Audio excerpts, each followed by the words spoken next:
You probably heard of the Gayatri Mantra, right? It's known all over the world as one of the most ancient and powerful prayers. But what if it's more than that? What if it's actually a kind of highly structured system, a hidden code for unlocking our own human potential? Because that's what we're going to explore today. How this ancient prayer is really a practical guide for personal growth. So, let's just start with the big question right up front.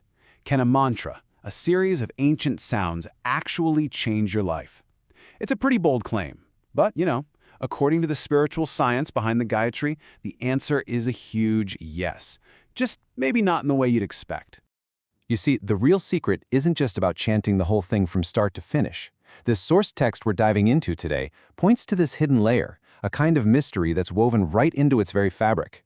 Now, on the surface, the mantra is a beautiful prayer. It's a call to the divine for sadbuddhi, which basically means a pure, enlightened mind that knows how to choose the right path, and for dordarshita, which is that wisdom to see the bigger picture, to make those really smart long-term decisions. And honestly, that alone is incredibly powerful. But here's where it gets really interesting.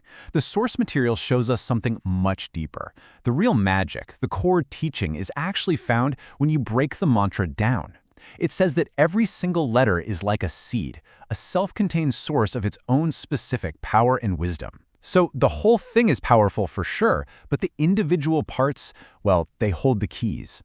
So let's go ahead and unpack this code. How could a single letter hold so much power? This is where the whole framework starts to get really clear and surprisingly practical. It all starts with a number. The Gayatri Mantra is made up of exactly 24 letters. And believe me, that is not a random number. It's the entire foundation for this system. And here it is, the big reveal. Each one of those 24 letters corresponds to a specific, fundamental human virtue or strength. We're talking about things like courage, compassion, wisdom, discipline, all of it. So the mantra isn't just a prayer, it's practically a curriculum for developing your character. And when you practice this, the outcome is pretty profound. The source explains that by consciously working on these 24 virtues, a person becomes divapam, which means they start to develop qualities that are almost divine, reflecting a higher state of being. You see, a real value isn't defined by our bodies, but by the quality of our character and our actions.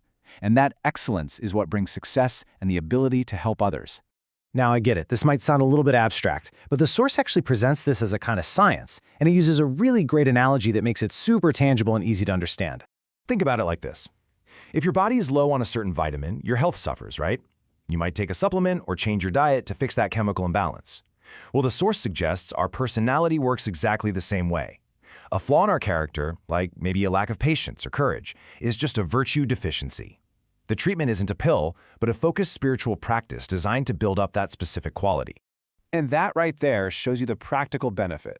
When you correct that inner deficiency, you're literally removing the obstacle that was holding you back. Your mind gets sharper, your talents can finally flourish, and suddenly success starts to feel natural instead of like a constant struggle. You're just unlocking the potential that was in you all along.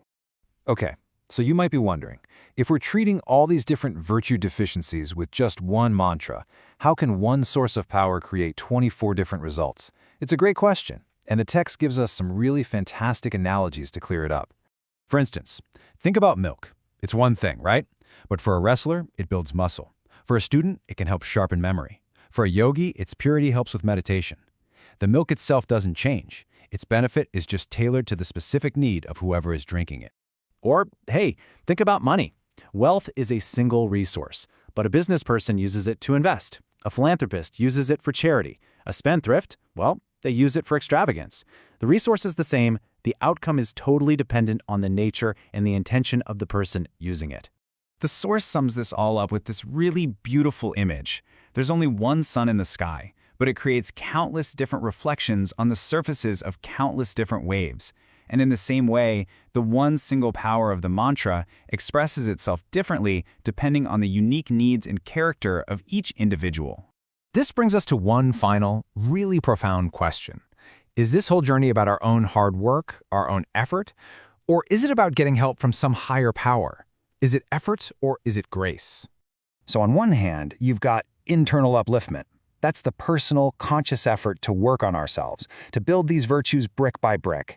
And on the other hand, you've got divine grace, those moments of luck or perfect timing or external help that feel like a blessing from somewhere else. They really seem like total opposites. So, are they? Are we pulling ourselves up by our own bootstraps, or are we being lifted by some invisible hand? The source gives an answer that is just stunningly simple and powerful. The source states, and this is really the core takeaway of this entire explainer, that these two things are not different forces at all. They are just two different ways of describing the exact same thing. And that's the final thought I really want to leave you with.